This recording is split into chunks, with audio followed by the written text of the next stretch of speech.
Assalamualaikum dan salam sejahtera. Tajuk kali ini tambah masa. Tips ini akan digunakan sekiranya melibatkan penukaran unit masa. Contoh pertama melibatkan hari dan jam. Lihat pada jawapan. Jawapan hendak dalam hari dan jam. Baik, kita akan kira dalam bentuk lazim. Pastikan susunan mengikut unit yang betul. Jam 4 dan 9. Hari 3 dan 2. Pastikan 3 hari 4 jam berada di atas, 2 hari 9 jam berada di bawah. Ikut turutan seperti dalam soalan. Jawapan 5 jam 13 minit. Contoh kedua juga melibatkan hari dan jam dan jawapan dalam hari dan jam. Kita susun dalam bentuk lazim, 2 hari 5 jam, 1 hari 12 jam, 3 hari 8 jam. Pastikan mengikut unit yang betul. Jam, jam, jam, hari, hari, hari. Baik, kita dapat 6 hari 25 jam. Tetapi 6 hari 25 jam bukan jawapan yang terakhir. Lihat pada jam 25 jam. Satu hari ada 24 jam sahaja. Di sini dah terlebih 24 jam. Jadi apa perlu kita buat? Baik, kita tolakkan 24 jam. Baik, kemudian kita bawa 24 jam yang kita tolak tu ke ruangan hari. 24 jam bersamaan 1 hari. Jadi kita tambah 1 pada ruangan hari. Jawapan 7 hari 1 jam.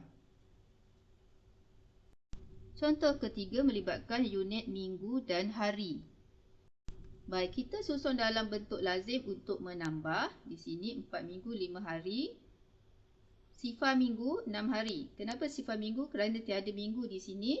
2 minggu 4 hari. Pastikan mengikut unit yang betul. Baik, kita dapat 6 minggu 15 hari. Tetapi ini bukan jawapan terakhir. Baik, kita lihat jawapan pada ruangan hari, 15 hari. Baik, 1 minggu 7 hari. 7 hari sahaja. Tapi di sini dah lebih 7 hari. Apa perlu kita buat? Kita tolak 14. Kenapa tolak 14? Okey, kerana dalam 14 ni ada 7 hari, 7 hari. 7 hari tambah 7 hari, 14. Kemudian kita bawa 14 hari itu ke minggu. Kat sini cikgu tambah 2. Kenapa tambah 2? Kerana ada 2 minggu di sini. 7 hari, 1 minggu. 7 hari, 1 minggu. Ada 2 minggu di sini. Jawapan akhir kita ialah 8 minggu 1 hari. Contoh 4, jawapan dalam minggu dan hari. Di sini cikgu sudah tuliskan dalam bentuk lazim. Lihat ruangan jawapan pada hari iaitu 8. 1 minggu 7 hari. Di sini dah lebih 7 hari. Jadi apa perlu kita buat? Baik, kita tolak 7 kemudian tambah 1 pada ruangan minggu. Kenapa tambah 1? Sebab 1 minggu 7 hari.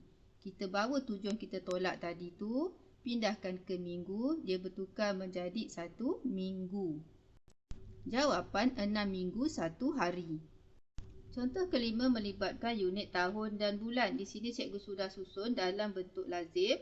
1 tahun 9 bulan di atas, 3 tahun 4 bulan di bawah. Jawapan 4 tahun 13 bulan. Tetapi ini bukan jawapan yang terakhir kerana lihat pada jawapan bulan 13 bulan. Lihat di sini 1 tahun bersamaan 12 bulan sahaja. Jadi apa perlu kita buat? Ya, kita tolak 12 pada 13 bulan itu. Kemudian tambah 1 pada ruangan tahun. Tambah 1 pada ruangan tahun kerana 1 tahun 12 bulan. 12 bulan kita tolak tadi kita bawa ke tahun. Dia bertukar menjadi 1 tahun. Jawapan 5 tahun 1 bulan. Baik, di sini cikgu sudah tambah dalam bentuk lazim. Jawapannya 13 tahun 8 bulan. Kenapa tiada apa-apa penolakan pada ruangan bulan? 1 tahun 12 bulan. 8 bulan belum lebih 12. Jadi kita tak perlu tolak apa-apa. Contoh seterusnya melibatkan unit dekad dan tahun. Di sini cikgu susun dalam bentuk lazim. Baik, dekad, sifar dekad 42 tahun. Kerana pada soalan tiada dekad. Pastikan susunan mengikut unit yang betul. Baik, kita dapat 7 dekad 55 tahun. Tetapi ini bukan jawapan terakhir. Baik, lihat ruangan jawapan pada tahun 55 tahun. Satu dekad 10 tahun sahaja. 55 tahun sudah lebih dari 10. Apa perlu kita buat? Baik, kita tolak 50, kemudian 50 kita pindahkan ke dekad menjadi 5 dekad. Kenapa tolak 50? Baik, dalam 50 ada 10, 10, 10, 10, 10. 10 tahun. Jadi, satu dekad, satu dekad, satu dekad, satu dekad, satu dekad. Jumlahnya 5 dekad. Jawapan 12 dekad 5 tahun. Baik, contoh seterusnya masih lagi unit dekad dan tahun. Di sini cikgu dah tambahkan, tetapi ini bukanlah jawapan yang terakhir. Baik, 12 sudah lebih 10 tahun. Jadi kita tolak 10, kemudian tambah 1 pada ruangan dekad. Jawapan 5 dekad 2 tahun. Seterusnya melibatkan unit abad dan dekad. Kita susun dalam bentuk lazim. Kita dapat 5 abad 10 dekad, tetapi ini bukan jawapan yang terakhir. Baik, 10 dekad. Satu abad bersamaan 10 dekad. Di sini 10 bersamaan dengan 1 abad. Jadi kita perlu tolakkan 10 ini. Lepas kita tolak, kita bawa ke abad menjadi 1 abad dan jawapannya ialah 6 abad. Baik, masih lagi unit abad dan dekad. Cikgu sudah susun dalam bentuk lazim. Sekarang kita akan tambahkan 7 abad 12 dekad. Ini bukan jawapan yang terakhir. Lihat jawapan pada dekad 12. 1 abad 10 dekad sahaja. Jadi kita perlu tolak dengan 10. Baik, selepas tolak dengan 10, kita bawa ke 1 abad. Tambah 1. Jadi jawapannya 8 abad 2 dekad. Kita tulis di ruangan sebelah. Seterusnya, melibatkan unit abad dan tahun. Kita tulis dalam bentuk lazim. Baik, di sini ada sifar abad kerana di sini tiada abad. Hanya 92 tahun sahaja. Jadi 92 tahun kita tulis di bawah ruangan tahun. Cikgu tegaskan lagi sekali, pastikan unit yang betul pada setiap nombor. Baik, 2 abad 128 tahun. Ini bukan jawapan yang terakhir. Kita lihat tips, 1 abad bersamaan 100 tahun.